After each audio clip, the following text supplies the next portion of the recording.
하나님 아버지, 우리가 이 매주 목요일마다 이 시간 만날 수 있는 것이 또한 주의 큰 은혜임을 고백합니다. 우리가 그 1년의 시간 동안 몸이 아픔으로 인해서 참석 못하는 일이 없었고, 사고로 인해서 참석하지 못하는 일이 없었고, 우리의 가정에 경제적이고 여러 가지 상황으로 인해서 참석하지 못하는 일이 없이 이 시간을 우리에게 주시고 참석해서 같이 주의 말씀을 나눌 수 있도록 기회를 주신 것 또한 주의 은혜인 줄 믿고 또한 감사드립니다. 1년의 긴 시간들 이제 마치려고 합니다. 한 기간을 마치고 오늘 정리하려고 합니다. 주께서 우리가 배웠던 것 다시 한번 기억하게 하시고 배웠던 것이 잊혀지지 아니하고 다시 기억나고 또한 주의 말씀을 읽고 주님을 알아가는 데 귀한 자원이 될 수 있도록 주님 인도하여 주시옵소서. 이 시간도 성령께서 함께하여 주옵소서. 예수님의 이름으로 기도합니다. 아멘. 자, 오늘 우리가 그동안 지도하고 연대기를 같이 살펴봤는데 신약을 하면서 구약의 연대기와 지도 부분을 이제 많이 같이 하지 못했어요. 그래서 여러분들이 혹시 많이 잊어버리셨을 것 같은데, 자, 우리 지도부터 한번 같이 살펴보도록 할까요?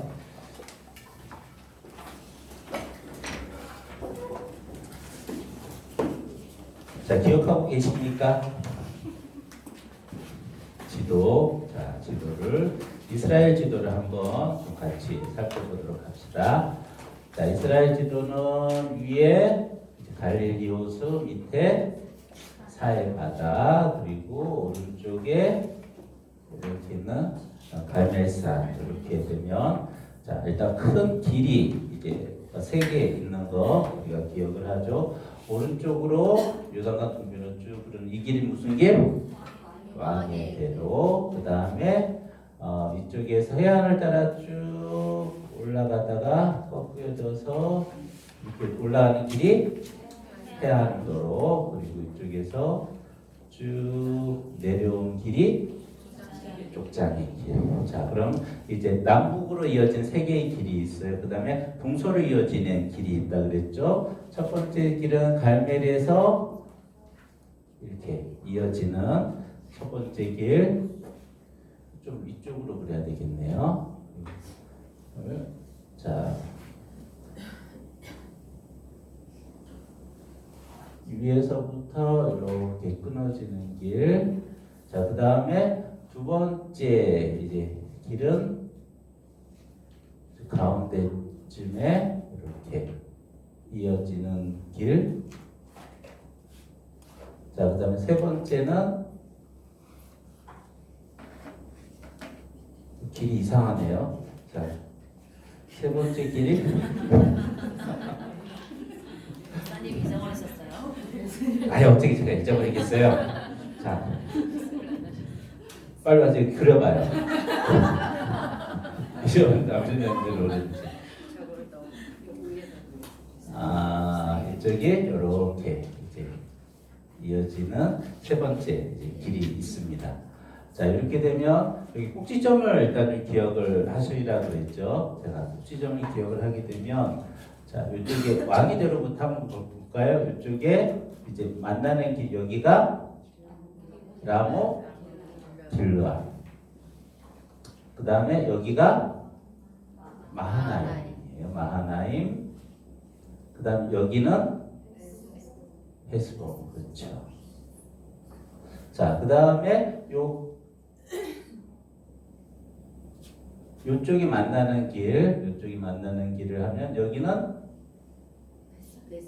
벳산. 그 다음 이쪽은 세겜. 여기는 라마. 자, 그럼 이쪽에 만나는 요 지점은 여기는 소고. 여기는 양매 이렇게 되죠. 자 이렇게 되면 그리고 이쪽으로 쭉 가면 여기가 갈멜. 자 여기 위는 이렇게 되니까 이 사이를 한번 여러분들 중요한 지명들을 한번 체크를 해볼까요? 라모길로 타고 벳산 여기 가운데가 여기가 이제 요단강인데 요단강 건너서 이쪽에 이제 나오는 지명이 또 하나가 있죠. 야베스 길라 그죠? 야베스 길라.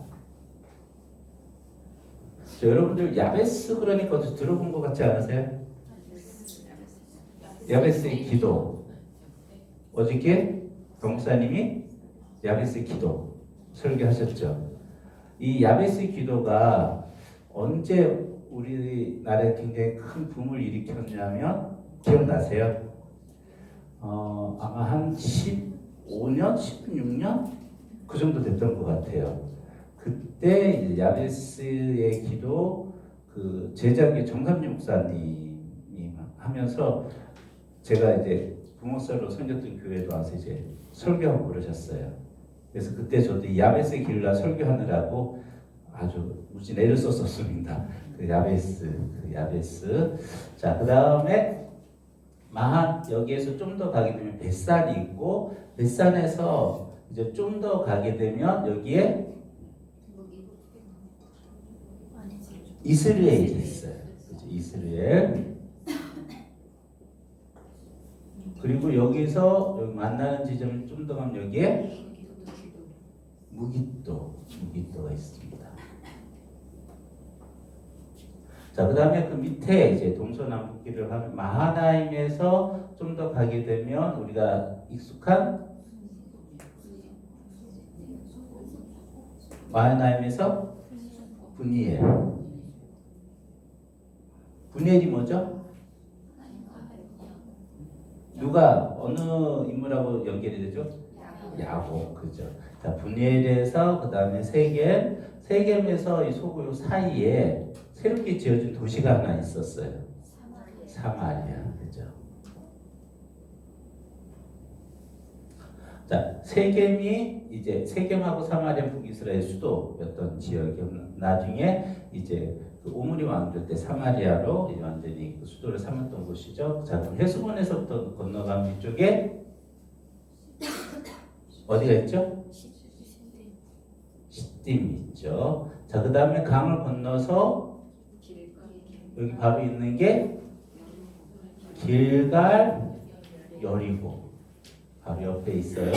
자, 그 다음에 이제 라마로 건너가게 되고, 그다음 라마에서 이제 좀 더 가게 되면 요 밑에는 좀 더 복잡한 그 지역이 있죠. 자, 그럼 여기 그 족장의 길에 중요한 도시들이 많이 있어요. 자, 여기 보면 이 그 사해바다 북쪽을 중심으로 해서 예루살렘이 있고, 그 다음에 여기 사해바다에서 한 가운데 지점쯤에 한번 여기가 헤브론, 그리고 좀 밑에 쪽에 있는 것이 베르세바. 예루살렘과 헤브론 사이에 예루살렘 바로 밑에 베들레헴이 있죠. 자, 베들레헴. 자, 이렇게 이제 족장의 길에선 이런 길이 있습니다. 자, 그 다음에 이제 우리가 좀 자세하게 살펴본 지역이 유다 지역. 유다 지역에 골짜기가 몇 개가 있다 그랬죠? 5개. 골짜기가 5개 있다 그랬어요. 자, 골짜기 5개를 보면은 헤브론에서 이렇게 쭉 이어지는 게 하나 있고, 그 다음에 양내 라마를 지나는 이쪽 골짜기가 있고, 요 사이에 3개가 더 있어요. 하나, 둘, 셋. 그리고 그 위에서부터 밑으로 내려오는 이쪽에 하나가 있고 이쪽에 또 하나가 있어요. 자, 그러면 이 첫 번째 여기가 무슨 골짜기라고 그랬죠? 아얄론 골짜기. 여기는 소렙 골짜기. 그리고 여기는 엘라 골짜기. 여기는 구브린. 그리고 여기는 라기스. 자, 그러니까 지금 이제 이 그 골짜기의 이름에 지명이 들어가 있는 거예요. 여기는 아얄론, 여기는 소렉이 아니라 소라가 아니고 베세메스. 베세메스. 소라는 바로 위에 지역이에요. 바로 저 베세메스. 그다음에 여기는 아세가. 그리고 여기는 림나하고 모레셋. 여기 모레셋, 림나는 바로 옆에 있는 거예요. 그다음에 여기 밑에는 라기스. 자, 이렇게 있죠. 자, 그래서 이쪽이 아얄론 골짜기. 자, 그럼 아얄론 골짜기를 중심으로 하게 되면 이 아얄론 골짜기에서 이렇게 이어지는데 여기 라마와 요 사이에 도시가 이제 두 개의 도시가 이제 우리가 기억할 만한 도시가 있어요. 여기는 뭐냐면 기브온. 그리고 옆에는 베토롬, 그 다음에 아얄론 이렇게 이어져요. 자, 그 다음에 여기에는 소렉 골짜기인데 여기는 베세메스 여기 위에 소라가 있고 그리고 이쪽에 뭐가 있냐면 그 옆에 뭐가 있죠? 딥나가 있죠. 딥나. 자, 그 다음에 여기 밑으로 이어지는 여기 보면 여기 뭐가 있냐면 에그론, 밑에는 가드, 여기 밑에는 글론. 자, 그러면 이쪽에 이제 엘라 골짜기가 있는데, 자, 여기 보면 이 골짜기마다 이제 중요한 사건들하고 연결되어 있다 그랬어요. 그 사건 하나만 여러분들이 기억을 이제 하고 계세요. 자, 여기 아얄론 골짜기에서 딱 떠오르는 인물은 여호수아. 어떤 사건이죠? 태양이 멈췄던 사건. 자, 여호수아가 이제 이 가나안 땅을 정복할 때 여리고에서부터 길갈로 해서 이렇게 내려가는 것 같은 이제 전쟁을 펼친 거예요. 그래서 여기 이 베토는 아얄론으로 내려가는 여기에서 이제 태양이 멈췄던 것. 여기 아얄론 그러면 누구를 기억하시면 되냐면 여호수아를 기억하시면 돼요. 그 다음에 여기 소렉 골짜기는 아까 얘기했듯이 누구를 기억하면 되겠어요? 삼손. 사사기 말기 시대를 기억을 하면 돼. 사사기 말기. 왜 그러냐면 여기 소라와 에스달 요 사이에서 이제 소라가 이제 그 삼손의 고향에서 소라와 에스달 사이에서 삼손이 처음 힘을 받아서 사자를 쪄 죽이는 괴력을 발휘를 하게 되죠. 자, 그래서 이쪽이 이 소렉골짜기는 그 삼손과 관련이 있어요. 그리고 딥나 같은 경우도 삼손이 사랑하는 여인, 이제 결혼을 한 여인이 딥나 여인이었어요. 딥나 여인. 그래서 삼손의 삶은 이 소렉골짜기에서 거의 다 이루어져요. 그리고 삼손이 사랑했던 여인이 있었죠. 누구죠? 드릴라가 어디 출신이에요? 소렉골짜기 여기 출신이에요. 여기 출신이에요. 자, 여기 그래서 여기는 삼손과 연결을 하면 돼요. 여긴 여호수아, 밑에는 삼손. 그럼 요 밑에는 엘라골짜기 누가 관련이 있을까요? 다윗과 관련이 있어요. 다윗과 관련이 있는데 다윗 어디? 초기 누구와의 전쟁 가운데 블레셋과의 전쟁에서 자, 엘라골짜기에서 다윗의 고향이 어디? 베들레헴이죠. 베들레헴이니까 이 엘라 골짜기에서 이 베들레헴으로 이어지는 길이 있단 말이에요. 길이 있어서 여기 엘라 골짜기를 사이에 두고 블레셋과 이제 이스라엘의 사울의 군대를 이끌고 온 이스라엘과 전쟁을 했을 때 다윗이 여기서 블레셋을 그 골리앗을 이제 죽이게 돼. 그러면서 영웅으로 등장을 하면서 이스라엘에 이제 등장을 하게 되죠. 자, 그러면서 어디까지 이어지게 되냐면 가드까지 공격을 해서 점령을 해요. 그래서 이 여기 엘라 골짜기에 나는 가드와 이곳은 다윗과 계속적으로 관계를 가져요. 그래서 다윗이 여기서 처음 등장을 해서 이제 그 골리앗을 죽이고 그 다음에 사울에 의해서 다윗이 쫓겨갈 때 제일 첫 번째 망명지로 선택했던 곳이 어디예요? 가드예요. 가드 왕에게 갔다가 자기가 죽을 상황이 놓이니까 이제 미친 척하면서 도망쳐 나오죠. 그리고 나중에 한 10년 정도 지난 다음에 600명의 그 군대를 이끄는 그와 같은 장군이 된 상태에서 마지막에 누구에게 또 이제 그 자기 자신을 이제 맡기게 되냐면 이 가드 왕에게 그래서 이때는 가드 왕이 용병으로 이제 다윗이 역할을 해요. 역할을 하고 그러자 이 가드 왕은 이 다윗에게 도시를 하나 줘요. 어떤 도시를 주죠? 시글락을 줘요. 도시 시글락을 줘요. 자, 여기서 보면 브엘세바에서 이렇게 가게 되면 여기가 어디게 되면 가사가 있어요. 가사가 있고 여기서 이렇게 쭉 연결하면 요 가운데 지금 여기 뭐가 있냐면 그랄, 그리고 그랄하고 여기 사이에 시글락을 이제 다윗에게 주어서 이 성을 이제 다스리게 하죠. 자, 그래서 이쪽 가드하고 엘라는 다윗하고 이제 많은 관련이 있어요.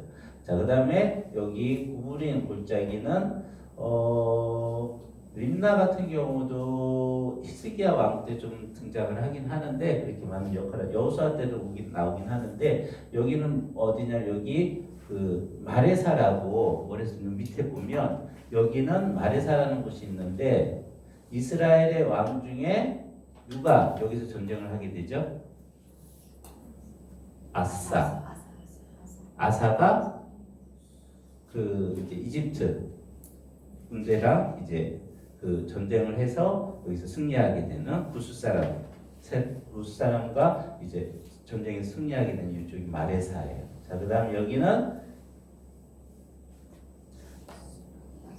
라기스. 자, 라기스는 이 헤브론으로 올라간 중요한 도로인데 이 라기스는 구체적으로 성경에 나오는 지역 중에 어디냐면 히스기야 왕 때 사네립이 이 라기스를 점령하면서 이제 공격한 것과 같은 기지와 같은 곳이. 자, 그리고 이쪽에 가사가 있고 그리고 이쪽에 아스글론, 아스돗. 자, 그래서 여기 가사, 아스글론, 아스돗, 에그론, 가드. 여기가 블레셋 점령 지역이에요. 블레셋 지역이에요. 자, 그리고 여기 좀 더 올라가면 여기가 뭐냐면 기브돈이라는 곳이 있어요. 기브돈. 자, 기브돈에서는 북이스라엘의 왕들이 가끔 이제 그 블레셋과 전쟁을 할 때 이제 여기 기브돈에 있었던 여기서 전쟁을 하기 위해서 있었는데 이때 관련돼 있던 북이스라엘의 나중에 왕이 됐던 두 명이 있죠. 한 명은 바사, 그 다음에 오므리. 자, 기억이 나세요? 바사가 이곳에 진치고 있다가 군대를 회군을 해서 하게 되고 오므리도 여기에 있다가 시므리가 반역을 일으켰다는 소식을 듣고 군대를 회군해서 이제 북이스라엘 왕이 되는 것과 같은 과정을 겪게 되죠.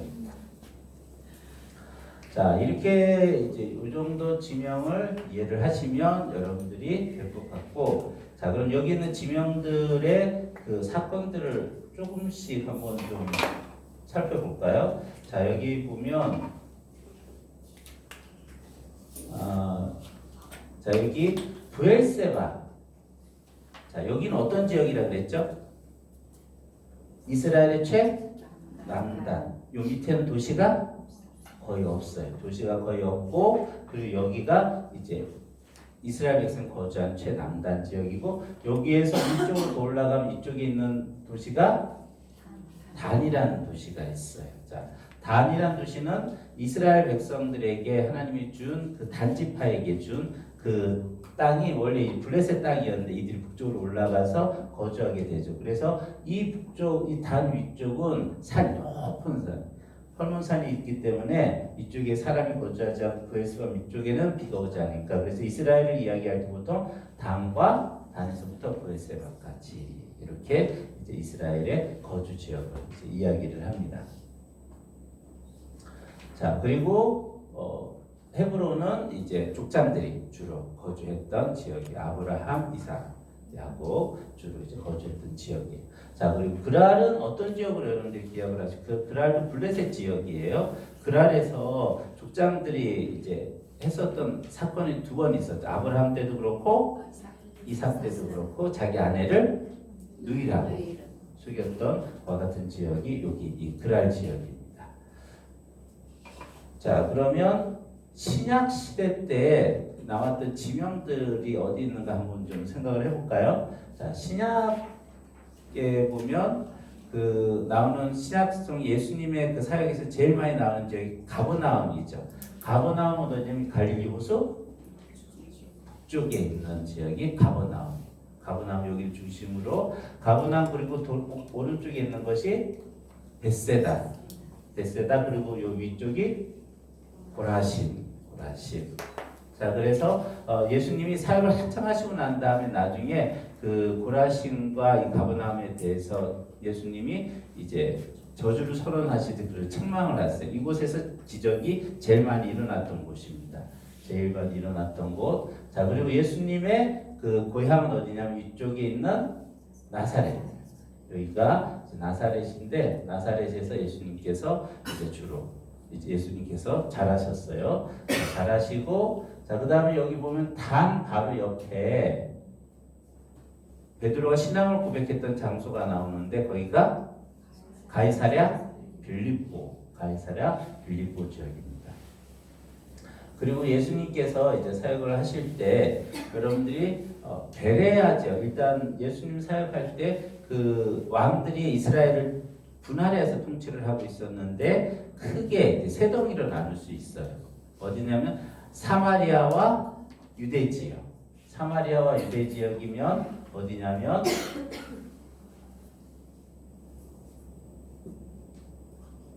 여기라고 생각을 하시면 돼요. 그러니까 이쪽에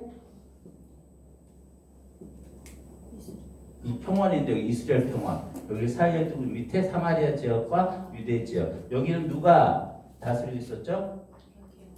총독 아켈라우스가 다스리다가 총독에게로 넘어간 땅이에요. 그 다음에 여기 갈릴리 지역 여기는 헤롯 안티파스 그리고 요단강 요 동쪽 여기가 베레아라 그러는데 여기가 헤롯 안티파스 여기랑 여기 같이 그리고 여기 갈릴리 여기에서부터 여기 헤롯 안티파스 이 지역까지 여기를 데가볼리라 그래요. 데가볼리는 누가 사는 지역이죠? 이방인이 사는 지역이에요. 그래서 데가볼리 지역 가운데 거라사인 광인이라는 얘기 들어봤죠. 거라사인에 그 이제 광인이 있었는데 예수님께서 그 귀신 군대 귀신을 쫓아내면서 그들이 어디로 들어가요?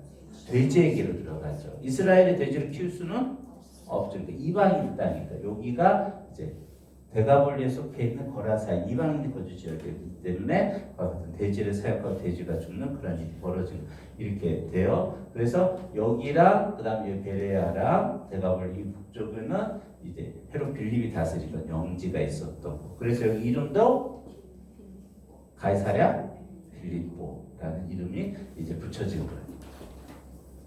자, 그래서 이스라엘이 예루살렘에서 예수님께서 여기 예루살렘에서 북쪽까지 올라가기 위해서는 사마리아를 거쳐가면 지름길인데 사마리아를 거치지 않고 어떻게 붙은가요? 건너서 돌아가요.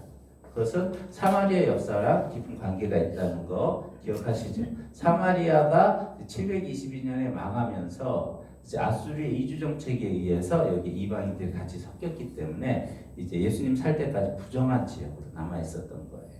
자, 그러면 자 여기에서 우리가 좀 한 가지를 더 이제 보게 되면 마카비 왕조랑 좀 연결을 해서 보면 자 여기 이스라엘 땅을 보면 처음에는 남북 이스라엘이 다 있었다가 남북이 나뉘어지죠. 어디가 나뉘어지냐면 이 라마를 기준으로 해서 여기 가운데 있었던 라마를 기준으로 해서 여기 밑에 기브아가 또 있어요. 그죠? 기브아가 있고 그리고 여기에 베델이 있단 말이에요. 요 사이에 요 가운데 정착했던 지파가 베냐민 지파. 그 옆에는 단 지파. 이 밑에는 유다 지파. 그리고 이쪽 브엘세바 이쪽 근처에 그 유다 지파 땅에서 그 땅을 얻은 지파가 시므온 지파. 자, 그리고 요 바로 위에 세겜까지 요 지역으로 보통 생각하시면 돼요. 여기까지 있었던 지파가 에브라임 지파, 그리고 이스라엘 평원 요 사이에 있었던 지파가 므낫세, 그리고 여기에 이사갈, 스불론, 그리고 해안을 따라서 이쪽에 있었던 지파가 아셀, 그리고 위에가 납달리 지파. 자, 이렇게 지파가 이제 분할이 되어 있어요. 그 다음에 오른쪽 동쪽에는 두 지파 반이 기업을 받게 되죠. 어디냐면 여기 헤스본을 기준으로 해서 여기 남쪽에 여기 가운데까지가 루벤 지파, 그리고 여기 사이가 갓 지파, 그리고 여기 위쪽이 므낫세 반 지파, 므낫세 반, 므낫세 반. 이렇게 므낫세 반, 므낫세 반 있는 거예요. 자, 이렇게 이스라엘 지파들이 이제 땅을 유업으로 받게 돼요. 자, 이 땅을 유업으로 받았다가 처음에는 다윗 전체를 다 통합해서 다스리다가 이제 솔로몬 이후로 땅이 나눠지는데 어디를 기준으로 해서 나눠지냐면 이 베냐민 지파가 그 분기점이 돼요. 그래서 베냐민 지파 위쪽으로 북이스라엘, 남쪽으로 남유다. 그래서 북이스라엘이 722년에 망하면서 사실은 북이스라엘 땅은 이스라엘에서 그 땅이 지파별로 없어져 버리는 게 돼요. 북쪽에 있는 이 지파들의 이름은 남아 있는데 이들이 그 이후에 이제 역사를 보면 거의 등장을 하지 않아요. 왜냐하면 아수르에 의해서 망하면서 아수르의 정책 자체가 여기에 있는 자기 행정구역으로 편입을 하면서 외부에서 이제 사람들을 이방인들을 같이 섞어버리잖아요. 혼합을 만들어 버리니까 민족의 정체성을 잃어버리는 거예요. 그래서 사실은 사마리아하고 예수님이 태어났던 갈릴리도 원래는 이방인이 거주하는 것 같은 지역이었어요. 언제까지? 마카비 왕조 때까지. 167년에 마카비 왕조가 그 혁명을 시작하는 그 시기까지, 그 이후까지도 이 마카비 왕조가 할 때까지 여기는 사실 사마리아를 중심으로 이쪽은 전부 다 이방인들이 혼합해서 거주하던 지역이었어요. 자, 그런데 어떻게 여기에 이스라엘이 살고 있었는가? 그럼 여기 이방인 지역에 예수님이 태어난 건가? 근데 마카비 왕조가 통치를 하면서 이 갈릴리 땅을 다시 회복해요. 회복하면서 이쪽에 유대인들을 이주하게 돼요. 이주해서 그 마카비 시대부터 이 갈릴리 지역에 유대인들이 살게 된 거예요. 살게 되어서 이쪽에도 정통 유대인들, 이제 민족주의 유대인들이 있을 수 있었고, 그리고 예루살렘을 중심으로 한 유대 지역도 이제 이스라엘 백성이 살게 됐었던 거예요. 자, 그래서 마태복음에 보면 예수님이 탄생하실 때 이제 저 이방의 땅 멀리 이제 버림받은 것 같은 납달리와 스불론과 이사라이라는 이야기가 선지자들이 할 수밖에 없는 이야기가 뭐냐면 그때 이곳은 이방인 거주지가 완전히 망하고 사라진 그 상태였기 때문에 그래요. 그것이 이스라엘이 거주하게 된 게 마카비 왕조 때와 같은 사건으로 인해서 이제 이스라엘이 거주하게 돼서 예수님이 여기서 이제 사역을 하실 수가 있었던 겁니다. 자, 이제 이스라엘의 땅은 그래도 꽤 많이 기억하고 계시네요. 안 잊어버리시고, 자, 이 기본적인 이제 지형을 여러분들이 기억을 하시면 되겠습니다. 자, 그러면 우리가 연대기를 한번 살펴보도록 할까요? 연대기. 자, 연대기를 할 때 제가 이제 기준을 삼는 연대가 있다 그랬죠. 언제를 기준으로 이제 삼아서 연대 계산을 하냐면 솔로몬의 성전 건축. 그래서 솔로몬의 통치를 970년부터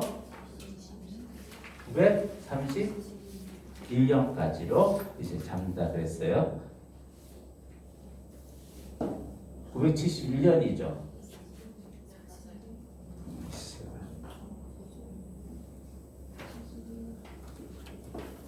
971년부터 931년까지 여기 잡아요.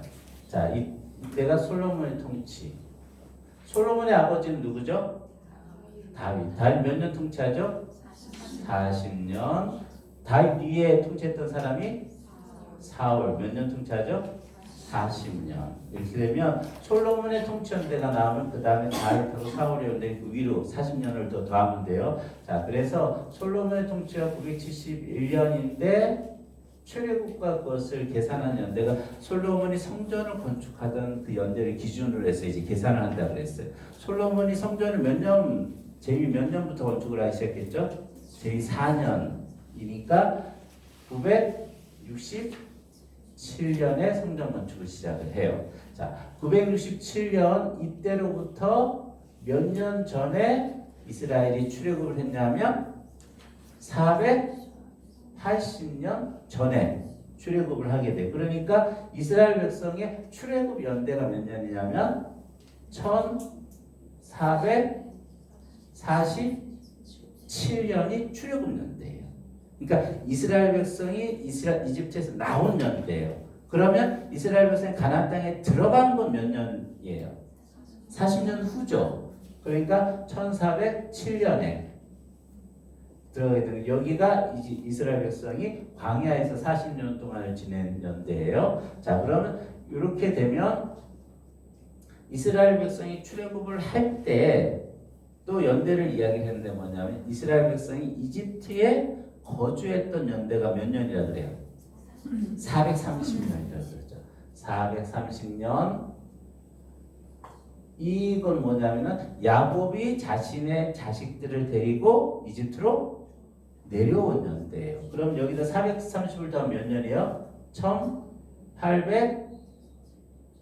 1877년. 이때가 이제 야곱이 이제 내려온 연대. 이때 야곱의 나이가 130이.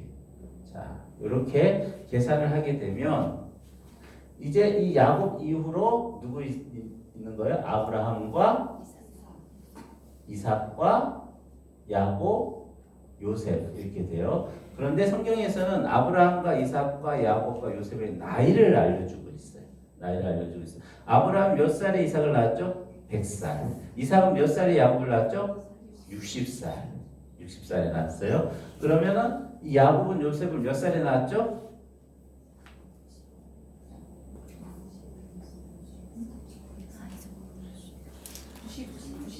91살일 거예요.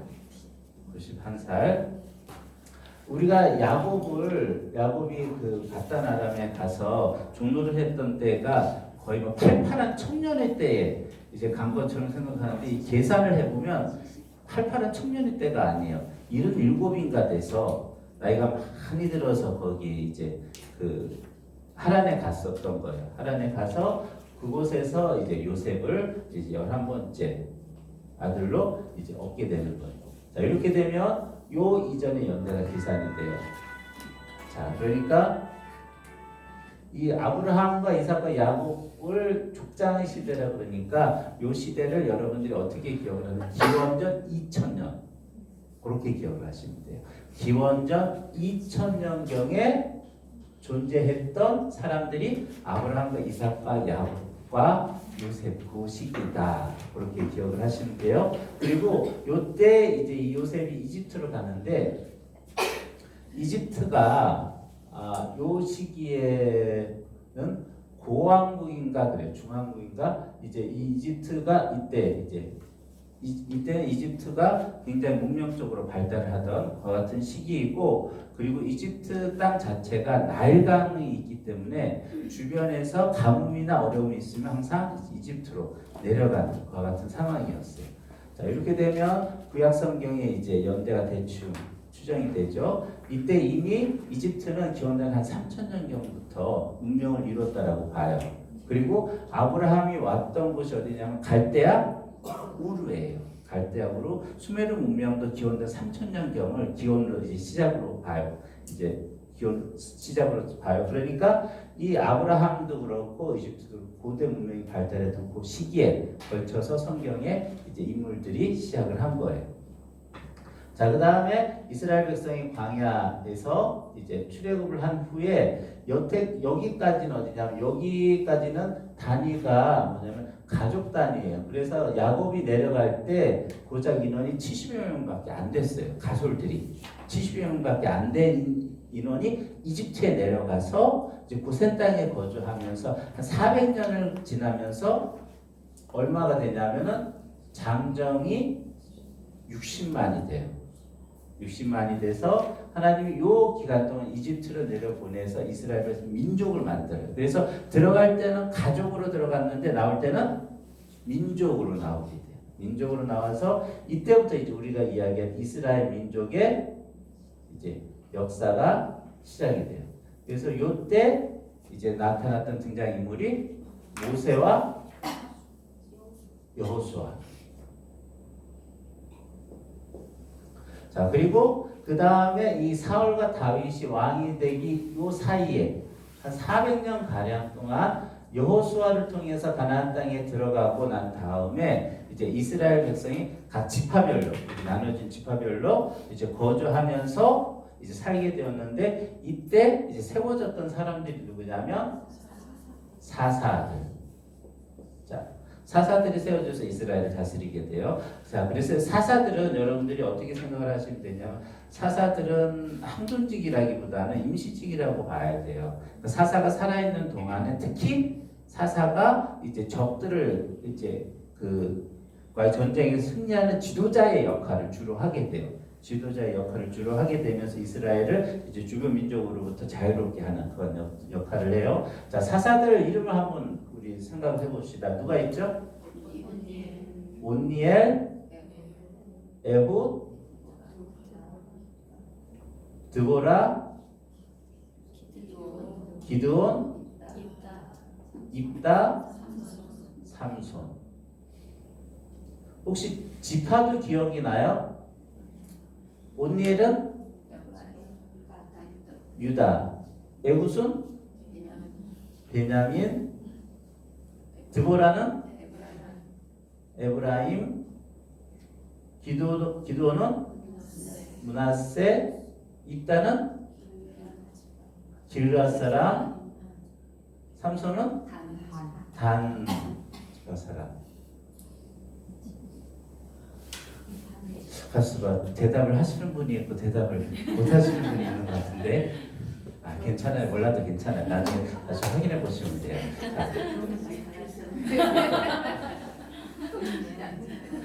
제가 이제 마음이 많이 유해졌나 마음이 약해진 건지 이러면 안 되는데 자, 요 지명은 어떻게 기억하시면 된다 그랬어요? 유다부터 돌다 그랬죠.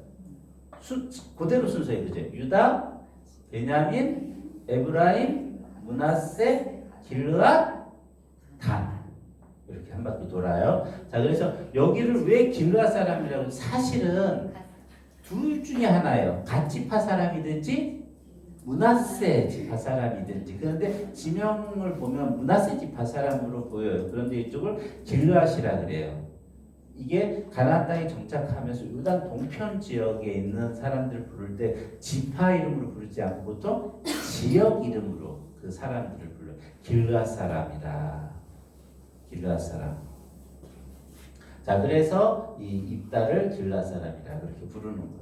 자, 이렇게 이 사사들의 과 같은 시기를 이제 지나면서 마지막에 이 사사 시대와 이 왕정 시대를 연결시켰던 사람이 누구냐면 사무엘.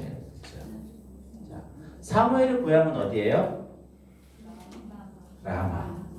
사무엘의 고향은 여기 라마. 자, 라마에서 사무엘이 이제 통치를 하고 그 이후로 사울과 다윗에게 기름을 부어서 왕을 삼아요. 왕을 삼고 그 다음에 왕정이 시작이 돼요. 왕정이 시작이 되고 다윗과 솔로몬 시대가 이스라엘의 최절정기라고 볼 수가 있어요. 자, 그렇다면 이 왕정을 세운 40을 우리가 이제 구분을 할 수가 있는데 어떻게 구분할 수가 있냐면 자, 일단 가장 기본적으로 한번 봅시다. 사울 다윗 그 솔로몬으로 가면서 이스라엘 왕정이 세워지게 되는데 사울은 왕궁을 세웠습니까? 안 세웠습니까? 이제 두 가지로 한번 왕정을 볼게요. 자, 첫 번째는 뭐냐면 군사, 상비군을 가지고 있었느냐. 또 하나는 왕궁을 가지고 있었느냐. 왕이니까. 자, 요거를 가지고 이제 보면 사울은 군사는 있었어요. 그죠? 자, 그러니까 그 이전에 그럼 상비군이 있었어요? 없었어요? 없었어요. 사사시대 때는 상비군이 없어. 상비군이라는 건 뭐냐면은 세금을 거두어서 그 세금을 가지고 군사들을 매기고 그래서 그들이 늘 훈련하면서 준비하고 있던 그 군사예요. 그 군사는 언제부터만 있었냐면 사울 시대부터만 있었어요. 그 이전에는 없었어요. 그럼 그 이전에 사사시대 때는 거의 한 3, 400년 되는 때는 어떻게 전쟁을 했어요? 자, 이제 왜 그 전쟁을 이제 한다 그러면 자, 뭐야? 그러면 전부 다 꽃갱이 하나씩 들고 또 이제 무기 하나씩 들고 모여가지고 어디야 그러고 이제 가서 싸우는 거예요. 자, 그러니까 일단 거기서 딱 생각해 볼 수 있는 게 그런데 주변에 있는 민족들은 이미 왕국을 이루어 상비군이 있었던 민족들이에요.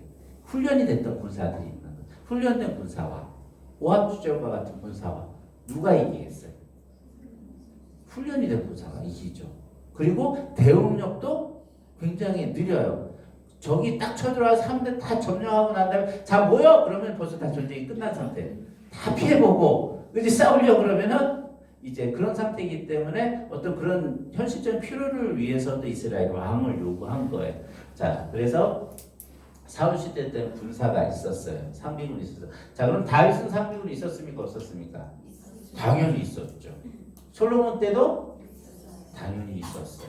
자, 그러니까 이제 왕정의 체제를 이제 갖춰가는 거예요. 자, 그럼 왕이 있으니까 왕궁이 있겠죠. 자, 사울은 왕궁이 있었습니까?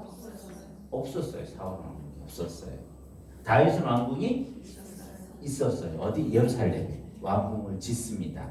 예루살렘 왕궁을 지어요. 솔로몬도 왕궁은 당연히 있죠. 더 크게 확장을 했으니까. 자, 그렇다면 이 다윗 시기부터 왕궁이 있었는데 어디가 다윗 시기에 왕궁이 있었는지 예루살렘 왕궁이 있었죠. 자, 그렇다면 예루살렘을 보면 여러분들이 지도나 그런 데서 보는 예루살렘이 처음에 여러분들이 봤을 때 좀 헷갈릴 수가 있어요. 일단 처음에 예루살렘이라는 지명이 어떻게 되냐면 이 계곡이 있어요. 계곡이 세 개가 있어요. 여기 밑에가 예루살렘이 있었던 그 예루살렘 도시에 위치하는 계곡이 이렇게 있어요. 자, 그럼 처음에 다윗이 점령한 예루살렘은 어디냐면 이 계곡 세 개가 이어지는 요 밑에 부분이에요. 여기가 다윗이 점령한 예루살렘이에요.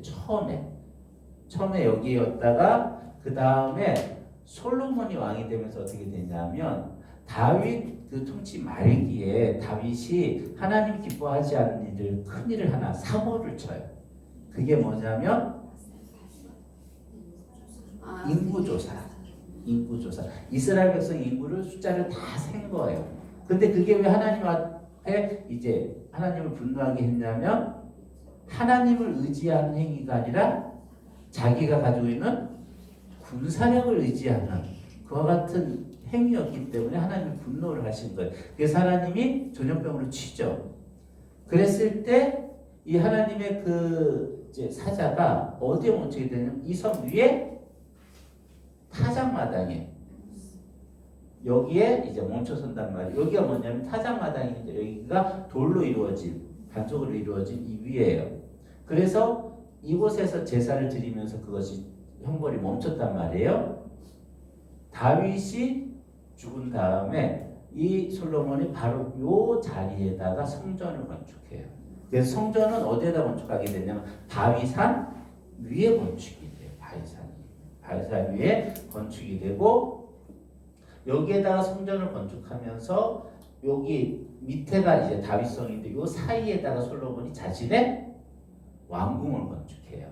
왕궁 건축하고 자신의 그 아내 바로의 공주를 위해서도 왕궁을 건축해요. 그러면서 이 솔로몬 이 예루살렘 도시가 확장이 되는 거예요. 확장이 돼요. 자, 우리 서울도 중심지에서 인구가 커지듯이 이 예루살렘도 여기 수도가 점점 더 커지니까 어떻게 되냐면 옆으로 확장이 돼요. 옆으로 확장이 돼서 예수님 시기에는 요 위에까지 해서 이 왼쪽으로 해서 요 정도의 크기로 이제 돼요. 그래서 여기는 성전이 있고 요 밑에 예전에 다윗 그 왕궁의 그런 처소가 있고 이쪽 왼쪽 그래서 요 사이 계곡을 건너 질러서 이쪽에 이제 사람들이 거주하는 거주 지역이 형성이 되는 거예요. 거주 지역이 형성이 되고 예수님 시절에는 그래서 이쪽에 요 지역 말고 요 반대편 지역에 중요한 왕궁들이 위치를 하게 돼요. 그래서 이쪽에 어떤 왕궁, 헤롯 왕궁이 있었어요. 헤롯 왕궁이 있었고 요쯤에는 뭐가 있었냐? 마카비 왕조의 왕궁이 있었어요. 마카비 왕조의 왕궁이 있었고 그리고 요쪽에는 이제 제사장 대제사장의 집이 있었고 그리고 이쪽에 보면은 등고선이 굉장히 촘촘하게 쓰여져 있어요. 그러니까 이쪽은 조금 위로 올라가면서 평평한 지역인데 이쪽은 굉장히 급경사로 내려가 있어요. 여러분들 혹시 봉천동 가보신 분 계세요? 봉천동 서울대 있고요. 그 숭실대 넘어가는 그 봉천동 제가 그곳에서 이제 사역을 했단 말이에요. 거기서 사는데 제가 거기 가면서 한 번은 이제 저기 그 신방을 간다고 차를 몰고 갔다가 거의 순교할 뻔한 적이 있었어요. 왜냐면 골목을 딱 갔는데 길이 막혀 있는 거예요. 오 주여. 그래가지고 제가 운전을 좀 서툴게 하거든요. 가서 소리 뒤로 해가지고 살아나왔어요.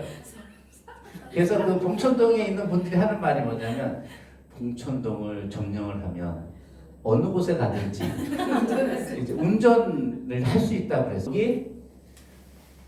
이쪽에는 중요한 이제 예루살렘 도시와 그런 부분들이 있고 이쪽 반대편 쪽에 도시가 새롭게 건축이 되는데 도시가 이쪽 계곡이라 그랬잖아요. 계곡이 올라가면 굉장히 급경사가 있어요. 급경사가 있고 위쪽은 조금 평평해요. 그러고 보니까 예루살렘에 사는 사람들 중에 고위 관직들, 왕들은 좀 위쪽에 언덕 같은 데다가 좀 평평한 곳에다가 궁궐이나 그런 걸 지었고 살고 이쪽 밑에도 집이 있어요. 여기는 좀 가난한 사람들이 집을 짓고 이렇게 살았던 것 같아요. 그래서 도시가 예루살렘이 이렇게 확장이 됐어요. 그래서 처음에 다윗이 예루살렘을 점령했다 그랬을 때는 이 지역은 포함되지 않는 겁니다. 예루살렘 성전이 다윗이 예루살렘에다 지은 것이 아니라 확장이 된 거예요. 위로 확장이 되면서 여기에다가 솔로몬이 확장을 하면서 여기도 성전을 짓고 인구가 증가하게 되니까 도시가 오른쪽으로 더 커진 거예요. 커진 상태. 그래서 지금 예루살렘 하면 이렇게 지형을 이야기를 해요. 그러면은 예수님이 돌아가신 골고다는 그럼 어디냐? 성 밖이라 그러거든요. 어디냐면 이쪽으로 바깥쪽에 여기 사람이 거주하지 않는 지역 여기가 골고다 언덕이에요. 먼 곳이 아니라. 감람산은 어디냐면 요 맞은편. 요 골짜기 맞은편. 요쪽에 산 여기가 감람산이에요. 자, 예루살렘이 이렇게 이루어져 있습니다. 그리고 여기 성전이 세워졌던 여기를 어디라는 모리아산이라고 그러는데 역대기에 보면 여기가 어느 지역이든 아브라함이 이삭을 제물로 바치려고 했던 곳이 여기다 그래요. 그래서 이삭을 제물로 바치려고 했던 곳에 성전이 세워집니다. 그래서 예루살렘은 다윗이 이 예루살렘을 점령하고 솔로몬 성전을 지으면서부터 이스라엘의 수도였던 거예요. 그럼 그 이전에는 이 예루살렘은 이스라엘 사람들이 거주하지 않았느냐? 거주하지 않았어요.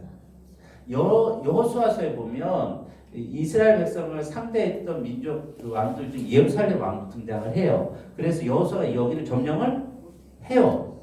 점령을 하는데 그 다음에 보면 이 예루살렘 이스라엘이 거주하지 않고 여부 사람이 거주한단 말이에요. 왜 그랬냐면 점령을 했는데 다시 뺏긴 거예요. 그 지역을 완전히 장악하지 못한 거예요. 그래서 여호수아서에 보면 여러분들이 헷갈릴 수가 있는데 여호수아 보면 여호수아가 돌아다니면서 중요한 도시들 다 점령을 해요. 여기 기본도 점령을 하고 아얄론 여기 밑에 뭐 림나라든지 뭐 여러 라기스라든지 헤브론 다 점령을 해요. 근데 나중에 보면 이스라엘 백성이 다 점령한 지역이 있지 않고 거기 다른 이제 그 거주민들이 산단 말이에요. 특히 이 블레셋 땅 같은 경우 가사라든지 아스글론 여기는 영구적으로 이스라엘이 점령하지 못해요. 이스라엘 백성이 살지 못해요. 블레셋 사람들이 살아요. 왜 그런가? 이 여호수아가 지원되는 거점 지역을 점령을 하는데 그 지역에 다 이스라엘이 가서 산 게 아니에요. 그냥 점령을 해서 그곳에서 이제 우리가 이 땅을 다스리는 사람이야 그러면서 어떻게 조공이나 그런 걸 받았겠죠. 그런데 그 여호수아 사후에 이 지역에 대한 통제권을 이스라엘이 다 잃어버린 거예요. 예루살렘도 그 중에 하나인 거예요. 그래서 여기에 이스라엘이 살지 못하고, 그러니까 이 땅에, 가나안 땅에 이스라엘과 가나안 거민이 혼자하는 거예요. 같이 살게 되는 거예요. 그래서 같이 살게 되면서 사실 하나님께서 처음부터 원하셨던 게 뭐냐면, 성경에도 보면은 우리가 보면 여호수아가 들어가면서 여기 사람들을 다 죽이고 다 몰아낸 것처럼 보이는데 그렇게 하지는 못해요. 거점 지역을 여기에 다 점령하면서 이스라엘 백성이 이제 뜨문뜨문 거주하긴 하지만 모든 지역이 다 이스라엘이 점령하지 못해. 그게 하나님이 원래 가지고 있었던 뜻이기도 해요. 왜냐하면 하나님이 만약에 그 이스라엘 사는 거민은 제한돼 있잖아요. 60만, 그죠? 남녀까지 다 하면 200만. 200만인데 만약에 가서 이 거주민들 다 죽이고 땅을 다 쫓아내고 다 차지했어. 근데 인구가 부족해. 부족하게 되면 그 땅이 어떻게 돼? 버려지면 황폐화된단 말이에요. 황폐화되기 때문에 하나님이 원래 가졌던 계획은 여호수아를 통해서 기본 거점되는 지역을 점령을 하고, 그래서 여호수아의 그 점령을 보면 이제 중앙 지역하고 여기하고 요 밑에 남부 지역 점령하고 그다음 북쪽 지역을 점령하고 그다음에 여호수아의 정복 전쟁이 끝났다 딱 손을 놔요. 가장 중요한 지역을 점령하고 여호수아 사후에 그다음에 각 지파별로 땅을 나눠주니까 각 지파가 가서 아직 점령되지 않은 지역을 그들이 점령해 들어가야 되는 그 과업이 있었던 거예요. 그런데 이스라엘이 점령해 들어가지 않고 그냥 그곳에 있는 거주민하고 같이 섞여서 같이 살게 된 거예요. 같이 살게 되면서 사사시대의 특징이, 그러면 이방인들과 이스라엘이 같이 살게 되니까 그 당시 사회는 어떻게 생각하셔야 되면 종교와 사회와 정치가 구분되지 않았다고 봐야 돼요. 그래서 종교적인 것이 정치적인 것과 연결이 돼 있단 말이에요. 그렇다면 이스라엘은 하나님을 섬기는 민족으로서 종교적인 특성과 이제 이스라엘의 그 정치성이 있는데, 이 같이 있으면서 이스라엘이 누구를 따라가게 되냐면 가나안 거주민의 종교를 따라가게 됩니다. 그렇게 되니까 이스라엘의 정체성이 사라져버려요. 이스라엘은 철저하게 이 가나안 땅에서 하나님 백성으로서 정체성을 지켜야지만 돼요. 이 정체성을 잃어버리면 이스라엘은 여기에 거주할 이유가 없어요. 그래서 하나님 이스라엘의 정체성을 지키기 위해서 사용했던 방법이 뭐냐면 주변의 민족을 들어서 이스라엘을 치는 거예요. 고난을 줘요. 그러면 이스라엘 그리고 하나님을 다시 찾는 거예요. 하나님 도와주십시오. 그러면 하나님 그때 사사를 세워서 이스라엘을 구원을 해요. 그럼 또 지나면 또 이방을 섬기고, 그럼 하나님 또 쳐가지고 그렇게 하고, 그렇게 해서 이스라엘을 계속 돌렸던 기간이 사사 시기예요.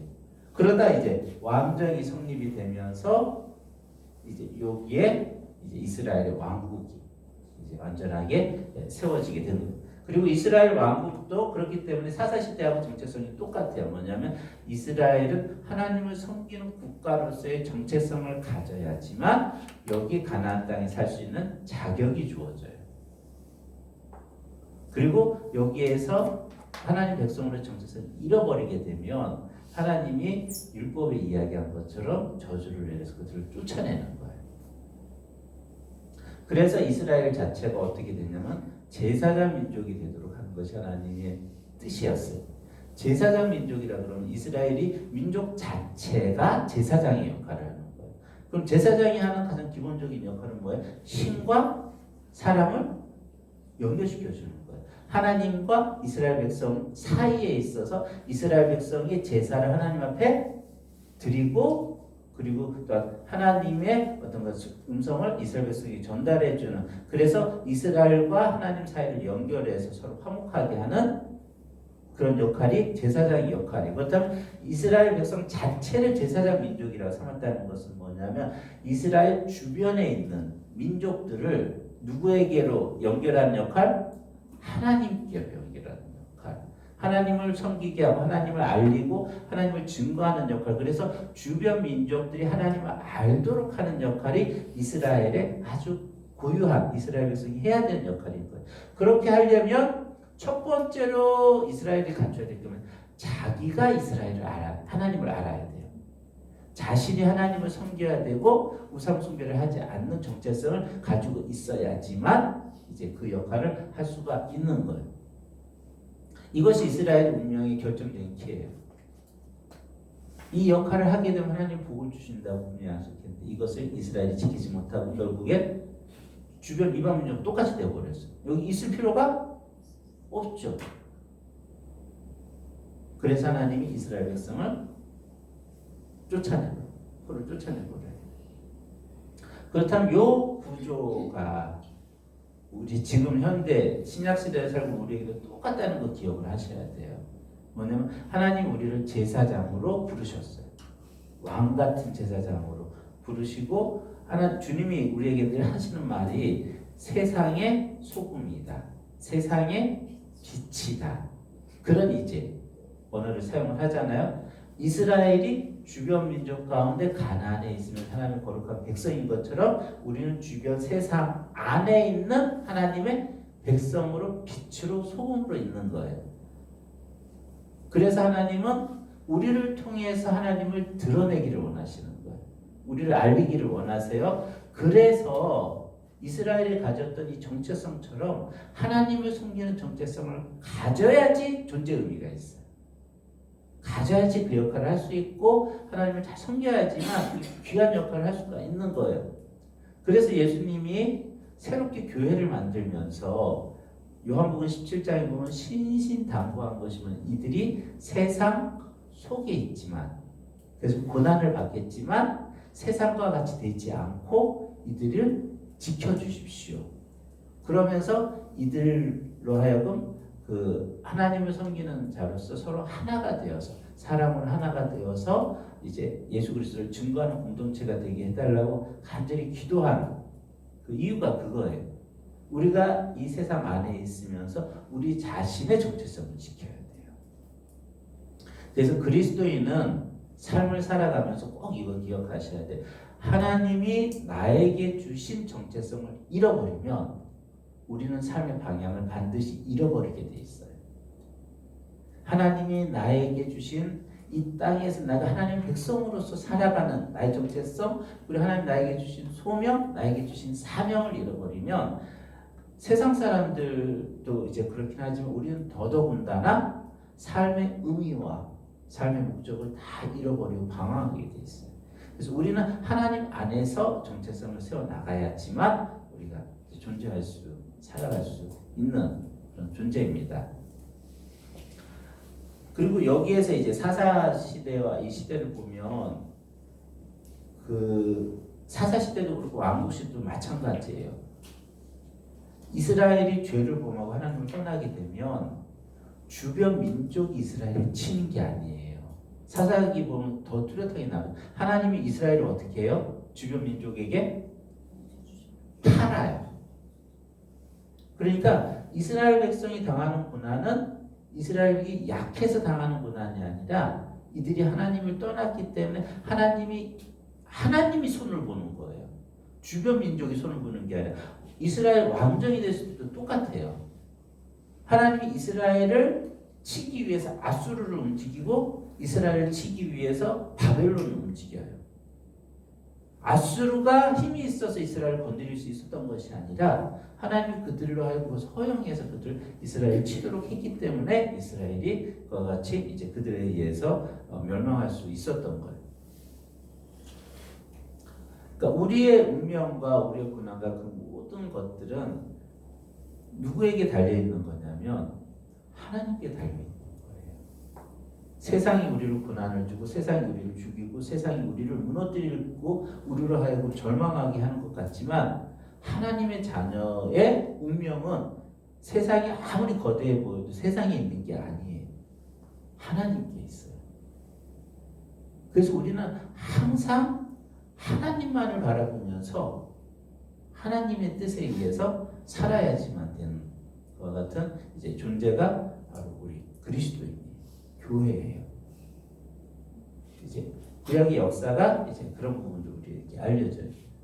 자, 그래서 931년에 남북 이스라엘이 이제 나뉘어지죠. 그래서 북이스라엘은 722년, 남유다는 586년에 이제 망하게 돼요.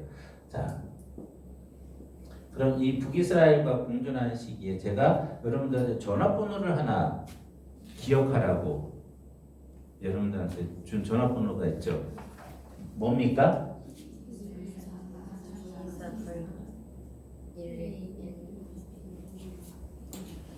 기억하고 계시는군요.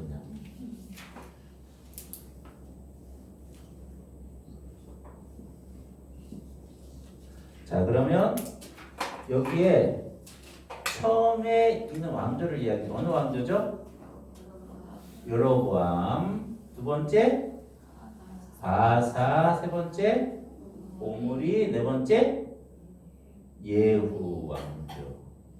자, 그러면 여로보암은 20년 한 명 더 있고 바사도 한 명 더 있고 오므리에는 밑에 하나, 둘, 세 명이 있어요. 오므리 밑에 아합. 그죠? 그리고 그 밑에 두 명이 더 있어요. 그 다음에 예후 왕조 때는 네 명이 있어요. 네 명인데 예후, 그 다음에 요아스 그 밑에 사이에 한 명이 더 있잖아요. 요아스. 그리고 그 밑에 여로보암 2세. 스가랴 있고 여기 한 명 더 있고 그다음에 여기는 무나헴, 베가, 호세아 이렇게 다 있어요. 자, 그러면 요것과 연결되어 있는 남유다의 왕들을 좀 기억하면 되죠. 여로보암과는 르호보암, 바사는 아사, 그 다음에 아합은 여호사밧, 예후는 요아스, 여로보암 2세는 우시야.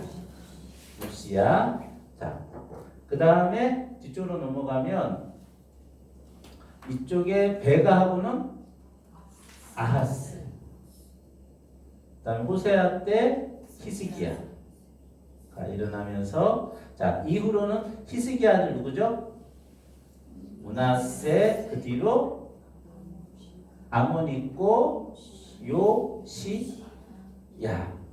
그 다음에 그 밑으로 하나, 둘, 셋, 네 명이 있죠. 네 명이 있죠. 자, 이렇게 해서 이제 남유다가 이제 망하게 되는 요 같은 연대입니다. 자, 그러면 여기에서 이 두 왕조 요 시기에는 서로 계속 전쟁을 하던 그런 시기고, 그리고 오므리 왕조와 여호사밧 이때는 아주 밀착했던 그런 시기예요. 그리고 요 시기에는 서로 자기의 길을 가던 그런 시기. 그리고 요 시기에는 베가가 아하스를 공격하고 결국에는 이 호세아 시대의 우시아에 의해서 북이스라엘이 사라져요. 그래서 그때는 북이스라엘이 그냥 아예 다 아수르의 편입이 돼서 이스라엘 자체의 성격이 사라져버리는 같은 시기입니다. 자, 그 다음에 우시아가 쓰셔가지고 북이스라엘이 우시아에 의해서 멸망했다고. 우시아가 아니라 아수르.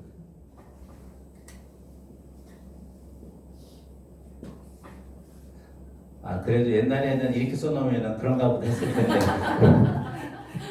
이제 틀렸다고 그러네요. 제가 소망을 갖겠습니다. 이제 더 자세하게 물어보면 또다시 절망의 길을 가겠지만, 자, 요 정도까지만. 오늘은 이제 훈훈하게 마무리해야 되는 날이기 때문에 요 정도까지만. 오늘은 자, 이 히스기야, 므낫세, 요시아는 하나님께 아주 충성된 왕, 아주 대들었던 왕, 하나님께 아주 충성된 왕. 그러다 그 이후에 이제 남유다가 망하게 되는 것 같은 여정을 가게 되죠. 자, 그 다음에 좀 더 연대를 가게 되면 이제 회복이 되죠. 포로로 갔다가 538년 다시 돌아와요. 그리고 여기 중요하게 기억해. 516년에 뭘 재건해요? 성전을 재건하는 거 굉장히 중요해요. 자, 그 다음에 그 이후에 나왔던 인물이 두 명이 있죠. 에스라와 느헤미야. 그리고 요 전에 누가 있으면 에스더가 있어요. 에스더가 요 전에 있었고, 자 그래서 이 에스라와 느헤미야는 굉장히 중요하다 그랬어요. 이때 이스라엘 백성이 이제 포로에서 돌아오게 되는데 주로 누가 돌아왔냐면 제사장들, 레위 사람들, 유대인들, 유다 사람들이 보통 돌아와서 요 지역에 거주해요. 여기 보면 북이스라엘의 지파들은 거의 이름이 등장을 하지 않아요. 남유다가 와서 이쪽에 거주하면서 그들이 했었던 제일 중요한 성전을 새롭게 재건을 하고, 그리고 에스라와 느헤미야에 의해서 이스라엘 백성이 정체성을 다시 한번 세우게 되는데, 큰 틀은 뭐냐, 첫 번째로 그들이 몰아냈던 것이 그 이방 민족과 결혼하던 그것을 다 뜯어냈어요. 어떻게 보면 좀 너무할 수도 있어요. 결혼해가지고 며느리 있고 애 있고 다 그런데 이 에스라하고 느헤미야가 오면서 다 이름 적어내고 벌써 다 결혼해가지고 지금 애까지 있는데 다 내보내는 거야. 서약하고. 그런데 이것이 사실은 이 이후에 예수님이 올 때까지 이스라엘이 존속할 수 있었던 이유였어요. 왜냐하면 이방인하고 섞이면 이스라엘의 역사를 보면 이스라엘은 반드시 어디로 가요? 이방 우상 숭배로 반드시 가요. 혼혈 섞이면 반드시 그래요. 그런데 여기에서 에스라 느헤미야가 억지로 이제 다 떼놓은 거예요. 떼놓으면서 뭘 가르쳤어요? 율법을 가르쳤단 말이에요. 그러면서 이스라엘 백성이 혈통적으로 이스라엘의 혈통을 지키고 율법을 지키면서 그나마 최소한의 이스라엘의 정체성을 지켜나갔던 거예요. 최소한 이스라엘 정체성을 지켜나가면서 이제 이스라엘 이 본토에 살게 된 거예요. 그러면서 그럼 주변 민족과 주변 이스라엘이 계속 이스라엘이 계속 지배를 받고 있었는데 주변 민족과의 관계 속에서 이때부터 시작을 해서 167년에부터 마카비 왕조가 이제 마카비 혁명이 시작됐다 그랬죠. 요 전까지 이스라엘은 계속 지배를 받아요. 그죠? 페르시아의 지배를 받고 그 다음에 헬라, 셀류쿠스나 프톨레미의 지배를 받고 그 다음에 로마로 넘어가는 이렇게 여정이 있단 말이에요. 근데 이제 마카비 이후에 로마로 넘어가는데 요 시기에 이스라엘은 사실은 그렇게 크게 영향을 받지 않고 지내게 돼요. 왜냐하면 일단 이스라엘 여기 유다 쪽에 거주하는 사람들은 종교적으로 자신들을 박해하거나 이제 이 헬라의 이런 것을 요구하지 않으면 사실은 하나님을 섬기면서 사는데 큰 문제가 없는 거예요. 그렇게 이제 계속 지낸 거예요. 계속 지내다가 167년에는 이 셀루쿠스 왕조 안티오쿠스 4세가 무리한 걸 요구한 거죠. 헬라화를 요구하면서 성전 예배라는 걸 다 이제 근절시키고 할 일을 하지 못하게 하니까 그때 들고 일어난 거잖아요. 들고 일어나면서 마카비 왕조가 이제 시작이 됐어요. 그러니까 요 시기에 이들의 노력으로 이스라엘이 정체성을 유지하면서 혈통적으로 그리고 율법을 중심으로 해서 새로운 공동체를 이제 형성하면서 이 바톤을 누구에게까지 넘겨준 거냐면 예수님에게까지 넘겨준 거예요. 예수님에게 넘겨주고 이제 그 다음에 그래서 요 시기에 이스라엘의 이제 말라기 선지자를 중심 끝으로 해서 더 이상 예언이 주어지지 않으면서 이 시기에 경건한 그 유대인들은 뭘 하냐면 선지서들의 하나님의 예언이 성취될 것을 기다리는 시기예요. 그리고 이 성취의 핵심에 누가 있냐면 메시아. 그래서 예수님이 오실 그 시기에 메시아를 간절히 기다리던. 그렇다면 이들이 기다린 메시아는 뭐냐? 요 다윗 왕정의 회복이에요. 다윗 왕정의 회복이에요. 회복이 되면서 이스라엘이 모든 민족 가운데 가장 첫 번째 민족이 되는 것이 이제 이스라엘이 가지고 있는 소망이에요. 자, 여기에다가 우리가 하나만 더 이제 좀 적용을 하면서 좀 정리를 해봅시다. 자, 이제 다음 학기, 다음 내년도에는 선지서들을 이제 하게 될 텐데, 선지서는 그냥 주어진 것이 아니라 선지서는 지난번에도 얘기했듯이 미래에 대한 이야기보다 무엇에 대한 이야기가 많아요. 현재 이스라엘이 살아가고 있는 삶에 대한 평가가 선지서의 중심을 이뤄요. 그러니까 뭐냐, 현재 이스라엘이 어떻게 지내고 있는가, 여기에 대한 하나님의 시각, 하나님의 평가가 이게 선지서예요. 그렇다면 우리가 이 선지서를 읽기 위해서 먼저 전제해야 되는 게 뭐냐면 그 당시에 이스라엘의 상황이 어떠한지 대략 알고 있어야 돼요. 그래야지 여기에 주어진 하나님의 메시지들을 찾아낼 수가 있어요. 음성들을 찾아낼 수가 있어요. 그래서 이제 여러분들이 구약의 기본적인 이 틀을 이제 알고, 구약성의 이제 흐름을 이제 좀 파악이 되잖아요. 그렇기 때문에 여기에다 덧붙여서 이제 선지서들을 같이 읽을 수가 있게 돼요. 그래서 다음 학기에는 이 구약의 이스라엘의 그 역사를 어쩔 수 없이 복습해야 돼요. 선지서들을 이제 다루려면 그 구약의 역사들을 다시 한번 이제 어쩔 수 없이 복습을 해야 돼. 복습을 하고 다루면서 선지서를 다루게 되니까 그렇게 선지서를 다루려고 그래요. 자, 그럼 여기에 우리가 선지자들을, 중요한 선지자들을 한번 좀 우리가 대입시켜 보도록 합시다. 자, 첫 번째 선지자라고 우리가 특히 이제 이야기할 수 있는 여러 선지자들이 있는데, 엘리야 어느 시대죠? 아합 시대, 그죠? 엘리야의 제자 엘리사. 엘리사는 아합의 아들인, 아합이 아니라 요람. 요때 이제 엘리야와 엘리사가 사역을 하게 돼요. 그래서 선지자들은 이스라엘의 위기 상황 가운데 나타나 그랬어요. 자, 그 다음에 이스라엘 예후 요 시기와 요아스 요 시기에는 남북 이스라엘 아람에서 굉장히 약해지던 시기예요. 그랬다가 이스라엘의 북이스라엘 회복을 이야기했던 선지자가 있는데 요나. 그리고 여로보암 시기에 북이스라엘이 그 정치라든지 경제적으로 부유한데, 그리고 종교적으로 그리고 사회적으로 엄청나게 무너졌던 요 시기에 북이스라엘에 예언했던 선지자가 아모스와 호세아. 요 시기가 좀 지나면서 우시야 왕부터 시작해서 히스기야까지 이사야, 예언했던 사람 이사야. 그 다음에 남유다가 망하던 요 시점에 요시야 왕 때부터 시작해서 장관 선제 예언했던 선지자가 예레미야.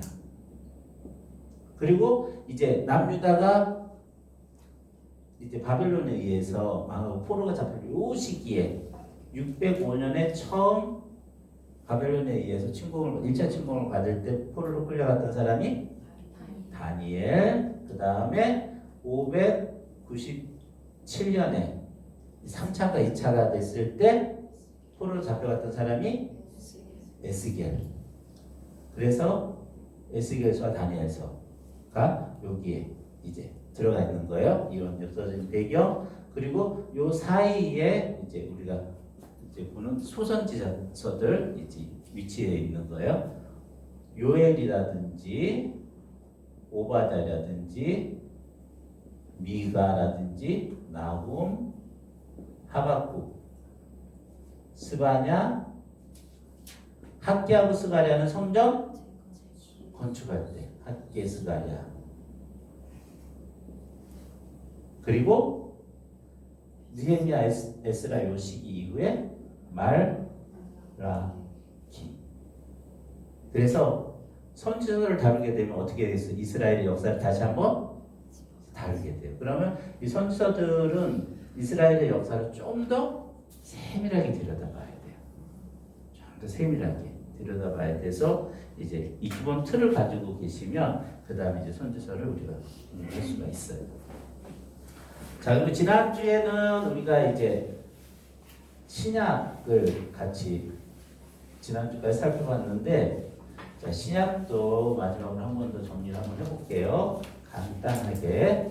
자, 예수님이 돌아가신 게 33년, 35년부터 바울이 사역을 시작을 했어요. 그러니까 회심을 있어요. 그 다음에 48년부터 49년 1차 그다음에 52년까지 2차, 57년까지 3차, 59년까지 가이사르에 있었고 62년까지 로마에 있었고 64년에 로마 대화제가 있으면서 박해를 받고 70년에 예루살렘이 멸망을 하게 돼요.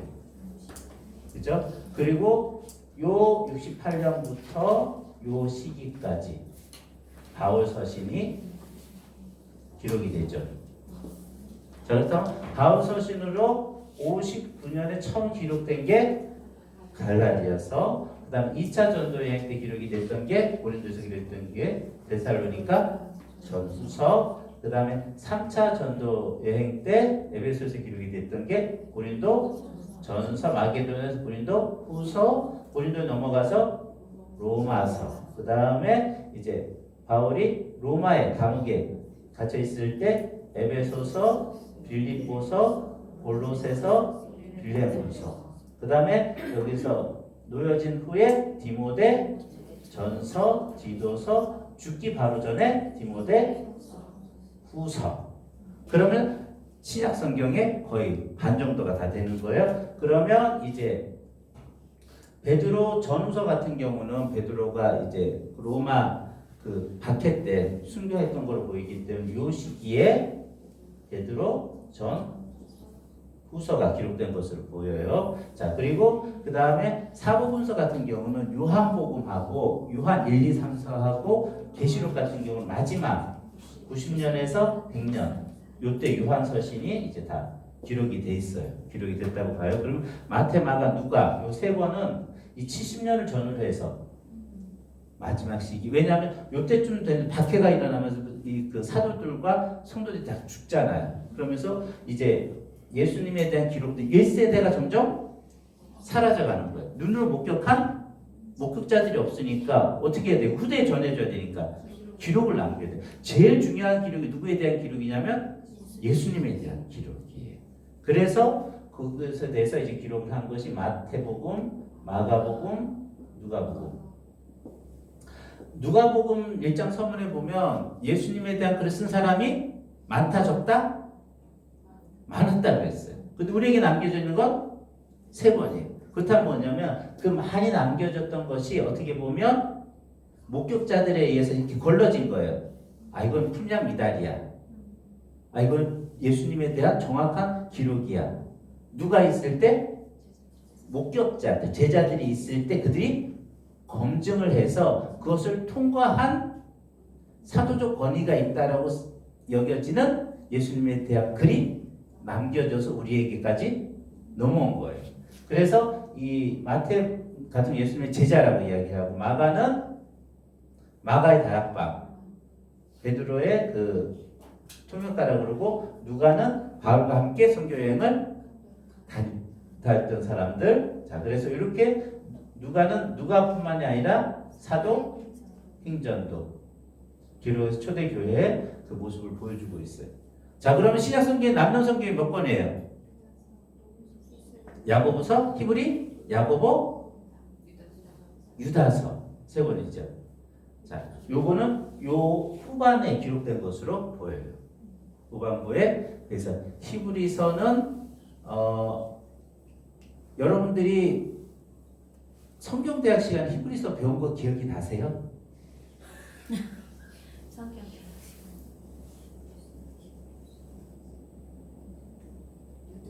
얼굴 표정들이 굉장히 애매해요. 분명히 배우긴 배운 것 같은데 안 들은 사람도 있어요? 박 목사님이 성경대학 시간에 2년 전인가 했어요. 히브리서를. 그렇죠? 히브리서를 했는데 히브리서는 여러분들이 뭘 알고 있어야지 그게 이해가 되냐면 레위기를 알고 있어야 돼요. 제사제도, 제사와 속죄, 그거를 그 대속죄일의 그 제사를 알고 있어야지 히브리서는 해석이 될 거예요 아마. 근데 그걸 모른 다음에 히브리서를 읽으면 이게 잘 접목이 안 돼. 근데 여러분들 이제 레위기하고 제사제도는 어쨌든 저랑 같이 보면서 대충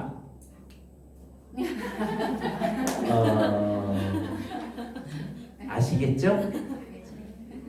그죠? 그래요. 그러니까 여러분들이 이제 히브리서를 한 번 더 읽어보세요. 그래서 히브리서는 제가 보니까 예수 그리스도의 우리가 제사 제도를 통해서 죄에서 우리가 벗어나게 되는 그 메커니즘이 좀 그 과정 그거를 신약 성경 중에서는 제일 잘 설명해 놓은 성경이 아닌가 하는 생각이 들어요. 로마서는 또 다른 측면에서 예수 그리스도의 구속 이제 우리가 의롭게 되는 것에 대해 설명을 했다면 그것 자체가 제사가 어떻게 예수님이 희생 제사가 되면서 우리가 그 은혜를 입어서 우리가 자유롭게 되는가 하는 부분을 제사절도를 통해서 설명을 해준 게 히브리서예요. 그 다음에 야고보서는 여러분들한테 딱 맞는 성경이에요. 딱 맞는 성경이에요. 여러분들 야고보서는 어떻게 보면 그 1세대 사람들한테 해당되는 게 아니라 좀 묵은 그리스도인 새신자가 아니라 헌신자들 이제 그 열정과 그게 좀 빠져가지고 좀 이제 나태해지고 그러면서 이제 그 복음의 그 감격도 좀 시들해져서 아이 뭐 다 이렇게 사는 거지 뭐 그러면서 이제 살아가는 사람들한테 야고보서의 핵심은 그거예요. 너희가 행함을 통해서 구원받는다는 얘기가 아니라 우리의 믿음과 우리의 그 본질 자체가 뭘 포함하고 있다고 얘기하면 행함을 포함하고 있다는 얘기예요. 그래서 행위가 없는 것은 죽은 믿음이라고 이야기하는 것이 그러니까 너희가 행위를 해야 돼 그 얘기가 아니라 그걸 어느 관점에서 생각을 해야 되냐 예수님이 이야기하셨던 나무와 뿌리와 열매의 관계를 생각을 하셔야 돼요. 열매가 없는 것은 이 나무가 그 나무가 아니라는 것을 보여주는 증거라는 거예요. 그런 의미에서 야고보도 행위가 없는 것은 너희들에게 진짜 그 나무가 아니라는 것을 보여주는 증거다라는 그런 차원에서 설명을 하고 있는 거지. 그러니까 너희가 행위를 통해서 구원받아. 야고보 절대 그렇게 얘기하지 않아요. 이 두 개가 합쳐졌는데 처음에는 합쳐졌어. 막 감격으로. 그런데 그 문화권 속에서 살다 보니까 익숙해서 이게 분리가 되는 거예요. 행위가. 이건 뭐냐면 믿음 자체가 약해졌기 때문에. 그래서 저는 야고보서를 여러분들 그렇게 이해하시면 야고보를 그렇게 오해하지 않으시고 그럴 수 있어요. 뿌리와 열매의 관계로 생각을 해서 그건 하나다라는 측면에서 다시 한번 경종을 울리는 거예요. 그러면 우리가 보면은 이제 믿음이라고 이야기하는 그 원칙, 그다음 우리 삶이라는 두 부분을 이야기를 했을 때 사실은 초기 바울 서신 어디에 강조점이 주어져요? 믿음. 예, 강조점이 주어지는 야고보는 삶의 강조점이 주어지는 것 같아요. 그런데 사실은 제가 보니까 바울 서신도 삶을 등한시하지 않아요. 엄청 많이 강조. 그래서 그 죄를 짓고 회개하지 않으면서 그런 자는 하나님 나라에 합당하지 않다라고 이야기를 했어요. 근데 그 부분을 여러분들 혹시 오해를 하면서 막 근심 가운데 내가 어저께 죄 졌는데 내가 하나님 나라에 못 들어가겠는데 그렇게 걱정할 것이 아니라 바울이 거기에서 이야기하는 그 음행하고 악하고 죄 짓고 사기 치고 그것을 무엇을 이야기하는 거냐면 어떤 상태를 이야기하는 거냐. 내가 어쩌다가 한 번 죄 졌어. 그걸 이야기하는 것이 아니라 죄를 짓고 회개하지 않고 그것을 당연하게 여기면서 그 부분을 놓지 않고 계속 가지고 가고 있는 사람에 대해서 얘기하는 거예요. 근데 어쩌다 한 번 짓고 중요한 회개하는 그런 심령이 아니라 자기가 죄를 지으면서도 그 죄를 죄라고 인정하고 하지 않고 그걸 합리화시켜서 그렇지만 내가 믿음이 있으니까 구원받아라고 하면서 그 죄에 대한 자각과 회심이 없는 사람들에 대한 이야기예요. 그 사람들 같은 왜냐하면 복음의 성격상 그게 불가능하거든요. 하나님을 향한 믿음이 있으면서